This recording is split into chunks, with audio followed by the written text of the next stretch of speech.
আসসালামু আলাইকুম। যাদের অল্প বয়সে চুল পেকে যাচ্ছে এবং আমরা একটা একটা করে সেটাকে উঠায় ফেলতেছি, ভাবতেছি যে একটা উঠায় ফেললে নতুন করে আর গজাবে না, কিন্তু এটা কিন্তু একদমই কোনো সমাধান না। আজকে এমন 2টা হোম রেমেডির কথা বলবো যেটা আপনাদের কিন্তু চুল পাকতে দিবেই না, বরং যে আমাদের পাকা চুল আছে সেগুলো কিন্তু কালো করতে খুবই সাহায্য করবে এবং চুলের গোড়া মজবুত করবে। চুল কিন্তু আগের থেকে অনেক বেশি ঝলমল করবে।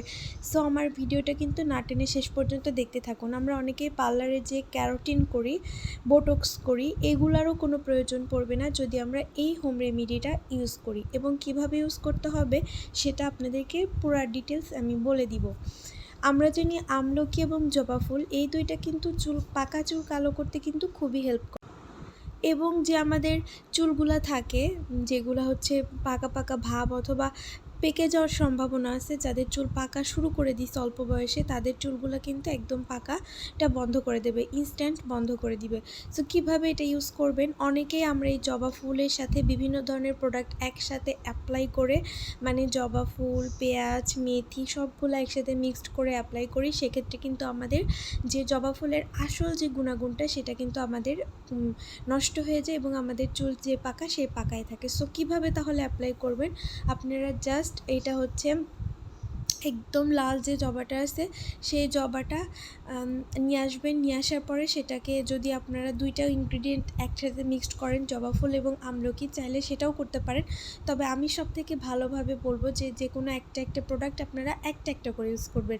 জবা ফুল খুব ভালো করে পরিষ্কার করে ধুয়ে ব্লেন্ডারে পেস্ট করে সেইটা আমরা চাইলে একটু পরিমাণ নারকেলের তেল ইউজ করতে পারি। যাদের চুল ক্যারোটিন প্রয়োজন অথবা যাদের চুল বোটক্স স্টেট দেখাইতে প্রয়োজন তারা চাইলে করতে পারে একটু তেল, মানে এক্সট্রা ভার্জিন নারকেলের তেলটা ইউজ করতে পারে। আর যারা তাও করতে চায় না, কিচ্ছু ইউজ করার দরকার নেই, জাস্ট ওই পেস্টটাই সারা মাথা একদম স্ক্যাল্প থেকে শুরু করে পুরা চুলে ভালোভাবে অ্যাপ্লাই করে আপনারা জাস্ট 1 ঘন্টা রাখবেন এবং সেইটা নর্মাল পানি দিয়ে ধুয়ে ফেলবেন। এটা কখনোই শ্যাম্পু করবেন না, শ্যাম্পু করবেন তার পরের দিন, যে জাস্ট নর্মাল পানি দিয়ে আপনারা এটাকে ধুয়ে ফেলবেন। ধুয়ে দেন পরের দিন সকালবেলা উঠে কিন্তু আপনারা বা দুপুরে যখনই গোসল করেন তখন আপনারা শ্যাম্পু করে ফেলবেন। দেখবেন আপনাদের পাকা চুলগুলো তো কালো হয়েই গেছে, সাথে যে কালো যেগুলো আমাদের পাকার সম্ভাবনা আছে সেগুলোও কিন্তু আর পাকতে দেবে না। এখন আসি আমলকিটা আমাদের কিভাবে ব্যবহার করা উচিত। আমলকি কিন্তু একদম আমরা যদি একদম টাটকা যে আমলকিটা সেটা পাইলে তো ভালো, আর যদি না পাই শুকনো আমলকি তো আমাদের সবার কাছেই পাওয়া যাবে, মানে যে কোনো দোকানে আমরা সবসময় অ্যাভেলেবল পাবো। শুকনো আমলকিটা নিয়ে এসে কিছুক্ষণ ভিজিয়ে রাখবেন, শুধু ভিজিয়ে রাখবেন একদম সারা রাত, রাতে ভিজাবেন, সকালবেলা শুধুমাত্র এই পানিটুকু পুরা মাথায় অ্যাপ্লাই করে আপনারা 1 ঘন্টা থাকবেন। 1 ঘন্টা থাকার পরে গোসল করবেন জাস্ট নর্মাল পানি দিয়ে, কখনোই ওইখানে আপনারা শ্যাম্পু ইউজ করবেন না।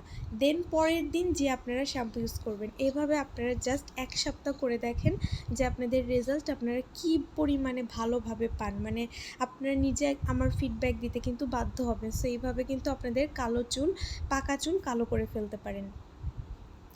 আর অনেকেই বলেন যে কী কারণে চুল পাকে, বিভিন্ন অল্প বয়সে চুল পাকার কারণ হচ্ছে অতিরিক্ত মানসিক চাপ, হরমোনের সমস্যা অথবা ভিটামিন B12 সমস্যার কারণে কিন্তু আমাদের যে অল্প বয়সে চুল পাকে। যারা মানসিক চিন্তা করেন আমার মতো, চাইলে তারা মানসিক চিন্তা মুক্ত থাকবেন এবং বেশি বেশি পানি পান করবেন, ভিটামিন B12 যুক্ত খাবার খাবেন। আয়রনের ঘাটতি থাকলেও কিন্তু চুল পাকে অকালে। সো এই বিষয়গুলো মেনটেন করে চলবেন। আর যাদের বয়স 80+ তাদের চুল কিন্তু অটোমেটিকই পাকবে, এটাকে নিয়ে আবার কিছু বলার নেই। আর আপনাদের প্রাকৃতিকভাবে যে ক্যারোটিনের কাজটা এটা কিন্তু আপনাদের জবা ফুল খুব ভালোভাবে করবে। আর আমার যে কোনো ভিডিওতে আপনারা কমেন্ট করবেন, আমি সবার কমেন্টে রিপ্লাই করব এবং সেই রিলেটেড ভিডিও করব। আশা করি সবাই কথাটা বুঝতে পারছেন। আজকে ভিডিও পর্যন্তই, ভালো থাকবেন সবাই, আল্লাহ হাফেজ।